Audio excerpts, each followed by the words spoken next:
तो बच्चों स्टार्ट करते हैं chemical kinetics topic number 4।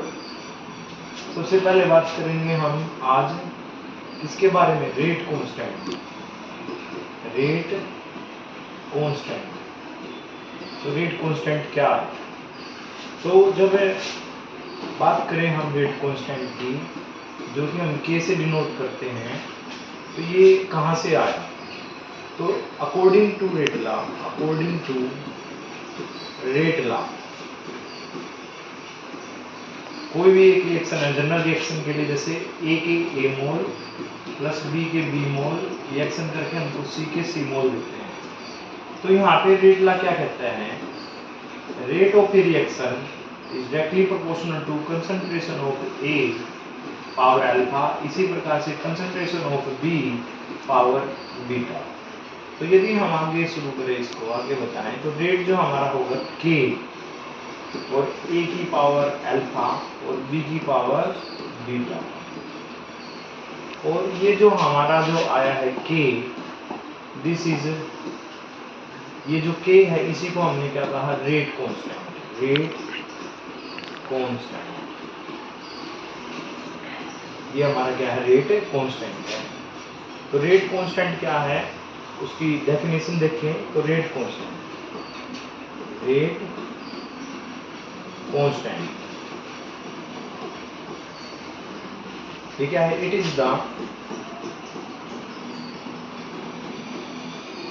Rate of reaction, rate of reaction. तो जो हमारा जो रेट कांस्टेंट है वो क्या है, रेट के बराबर है। कब, when the molar concentration, molar concentration of reactant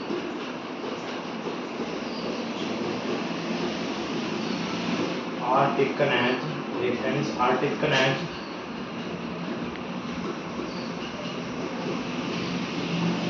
unit।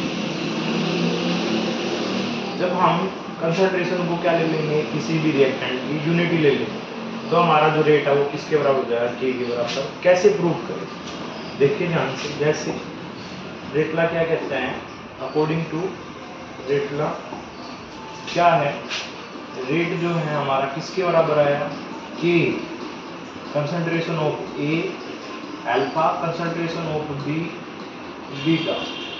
तो ये रेट हमारा है ऐसे रेट कांस्टेंट।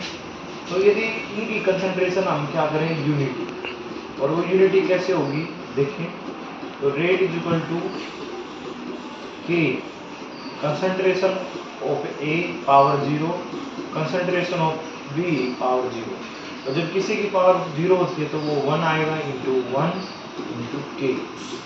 तो रेट हमारा यहाँ से, रेट हमारा किसके बराबर, के बराबर हो गया, के फॉर रेट कांस्टेंट। तो रेट जो है हमारा, रेट कांस्टेंट क्या है, रेट के बराबर ही है। कब, जब हम किसी भी रिएक्टेंट की कंसंट्रेशन क्या कर लेंगे, यूनिटी करेंगे। क्या करेंगे, यूनिटी। देखिए आप, यूनिटी और यूनिटी। तो this is the rate constant. अब इस रेट कांस्टेंट के क्या कैरेक्टर है, कैरेक्टर ऑफ रेट कांस्टेंट।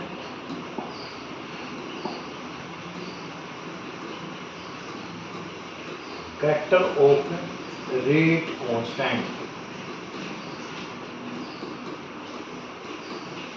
बोले तो के क्या character.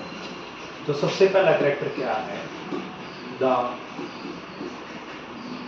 Different reaction, the different, या फिर बोले the value of rate constant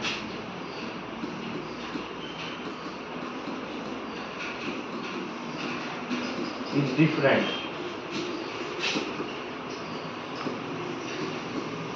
for different reaction.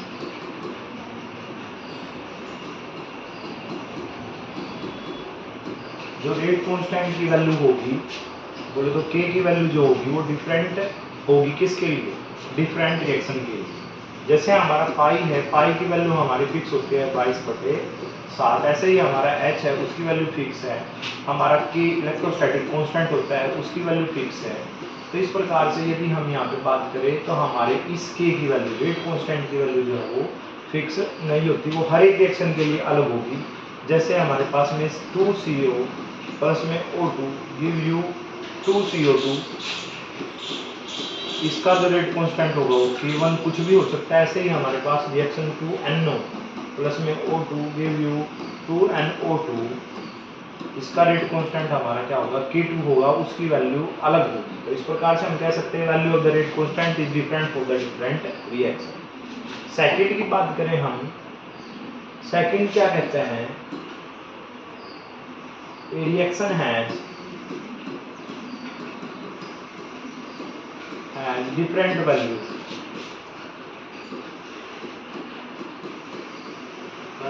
of rate constant। तो रेट कांस्टेंट की जो वैल्यू है, के की जो वैल्यू है वो क्या होगी, डिफरेंट। यानी reaction has different value of the rate constant at different temperature.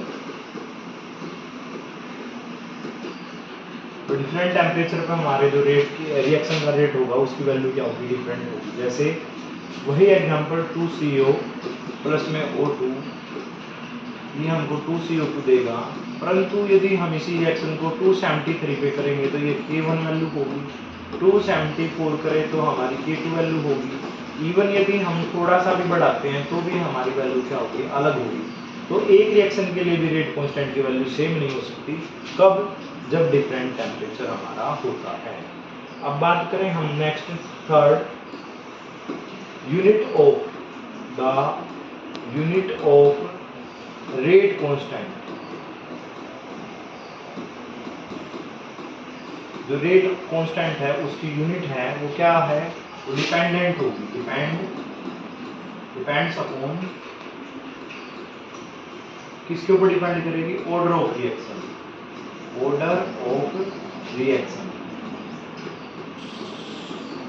वो ऑर्डर के ऊपर डिपेंड करेगी। जैसे अभी ऑर्डर की बात करें कि जीरो ऑर्डर रिएक्शन के लिए अलग होगी, सेकंड ऑर्डर के लिए अलग होगी, फर्स्ट ऑर्डर के लिए अलग होगी, तो इसलिए जो इसकी यूनिट भी है वो भी रेट कांस्टेंट की अलग अलग हो जाएगी। फोर्थ है हमारा the value of rate constant, rate constant is independent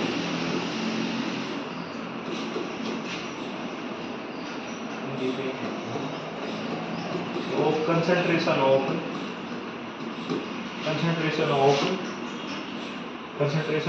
reactant।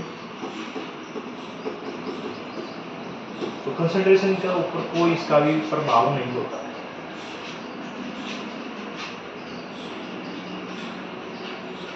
Depend, तो उसका कोई भी यहाँ पे क्या है, प्रभाव नहीं होगा। The value of the rate constant is depend on concentration of the reactant. बोले तो के की वैल्यू जो है, यहाँ पे हमने बात करी रेट इक्वेशन से समझे, रेट इज इक्वल टू के।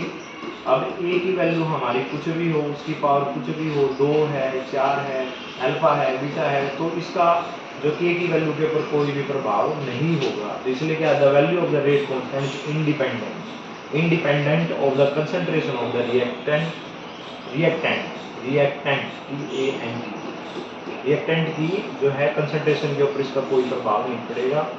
और पांचवा जो करैक्टर हम बात करें वो क्या है, greater is the value of rate constant, greater is the value of rate constant, जितनी ज्यादा हमारी वैल्यू होगी, faster will be the reaction, faster will be the reaction. तो जो हमारी रिएक्शन होगी वो क्या होगी, फास्ट होगी। जितना ज्यादा हमारा के होगा, के मान के चले 2 4 8 है, एक हमारा की 3 4 8 है, तो इसकी वैल्यू क्या होगी, ज़्यादा होगी। और वैल्यू ज़्यादा होने से क्या, ये रिएक्शन जो है की क्या होगी, ज़्यादा फास्ट होगी। इस प्रकार से ये हमारे करैक्टर थे। अब हम बात करते हैं ऑर्डर ऑफ रिएक्शन। रिएक्शन का ऑर्डर क्या होता है? जब हम ऑर्डर की बात करें, ऑर्डर क्या है, तो हमने रेट लॉ के अनुसार लिखा, rate law, according to rate law. Rate जो है हमारा किसके बराबर है? रेट इज इक्वल टू के ए की पावर अल्फा और बी की पावर बीटा। तो ऐसा है। तो यहाँ पे जो अल्फा और बीटा का जो सम है, अल्फा और बीटा का सम ही क्या कहलाएगा? ऑर्डर। इसी प्रकार से यदि हमारी रिएक्शन का रेट हम लिखे रेट के ए की पावर अल्फा, बी की पावर बीटा और सी की पावर गामा, तो इसलिए हमारा जो ऑर्डर होगा वो क्या होगा? Alpha plus beta plus gamma. ये हमारा क्या होगा? ऑर्डर रहेगा। एक जनरल रिएक्शन के लिए, एग्जाम्पल के लिए, जैसे कोई रेट है रिएक्शन का, वो कहता है कि ए की कंसंट्रेशन 2 और बी की कंसंट्रेशन का पावर 1 है, तो ऑर्डर हमारा रिएक्शन का क्या रहेगा? 3। तो इस प्रकार से ये हमारा ऑर्डर है। और ऑर्डर की डेफिनेशन क्या है? What is order of reaction? Order of reaction, इसकी डेफिनेशन दे तो ऑर्डर क्या है? It is the sum of exponent. ये क्या है? सम है एक्सपोनेंट। एक्सपोनेंट मैंने पावर का, कौन सी पावर का? ये वाली पावर का। ये क्या है? सम है। The sum of the exponent to which molar concentration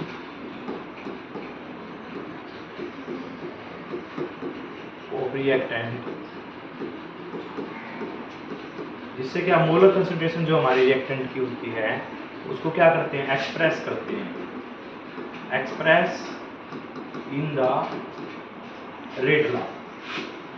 तो रेट लॉ के अनुसार जो हमने पावर लिखी है उसी के सम को क्या कहा हमने? Order of reaction.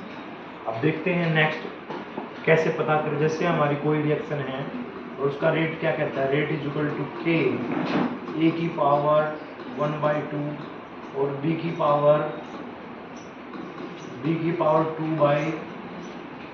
2/2 ही बोले तो 1 ही है। तो इसका ऑर्डर क्या होगा? ऑर्डर होगा 1/2 प्लस में 1, तो हमारा क्या होगा?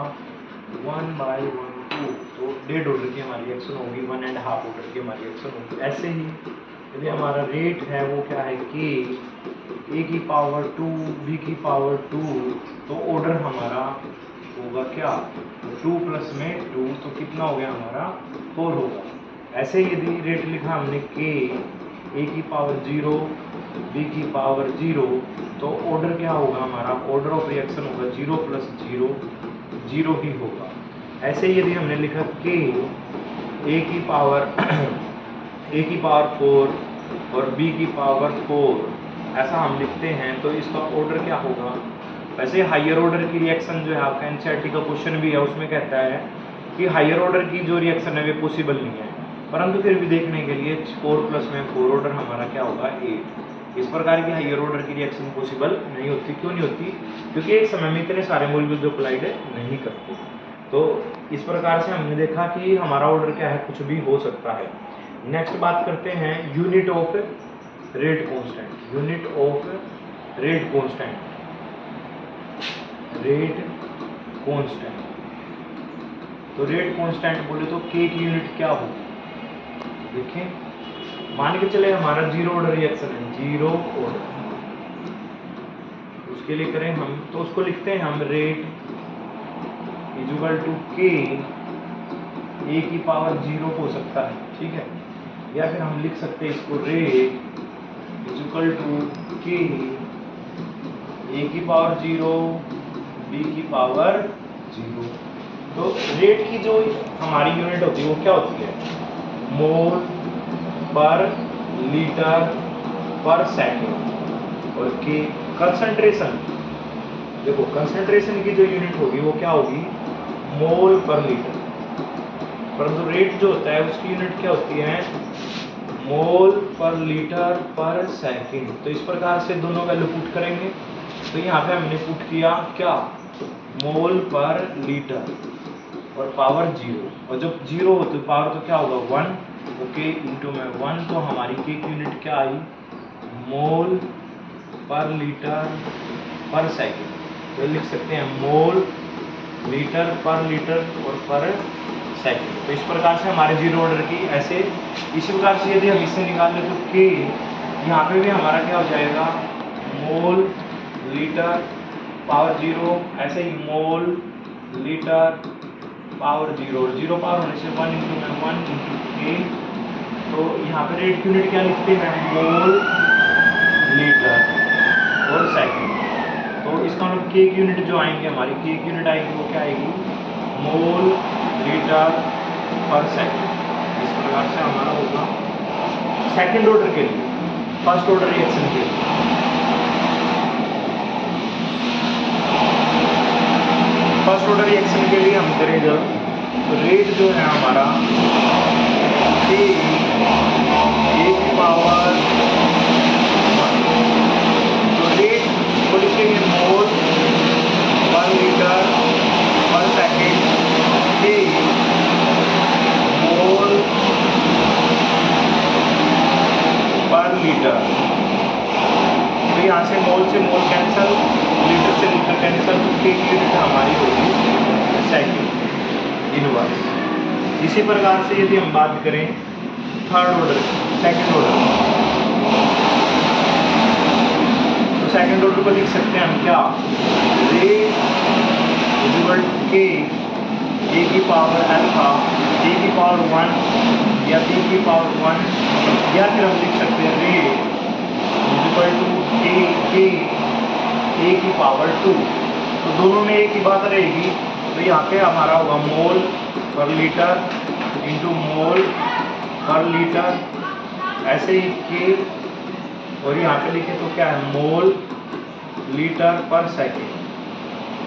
तो मोल से मोल कैंसिल, लीटर से लीटर कैंसिल, तो हमारा क्या के। अब सेकंड हमारा ऊपर चला जाएगा, लीटर हमारा ऊपर जाएगा ही, और जो मोल हमारा है वो नीचे आएगा मोल। तो इसको लिखेंगे तो क्या लीटर सेकंड इनवर्स और मोल इनवर्स। तो इस प्रकार से हम वैल्यू पुट करके किसी भी ऑर्डर का जो है रेट कांस्टेंट का यूनिट निकाल सकते हैं। तो ये हमारा हो गया ऐसे। Okay, thank you.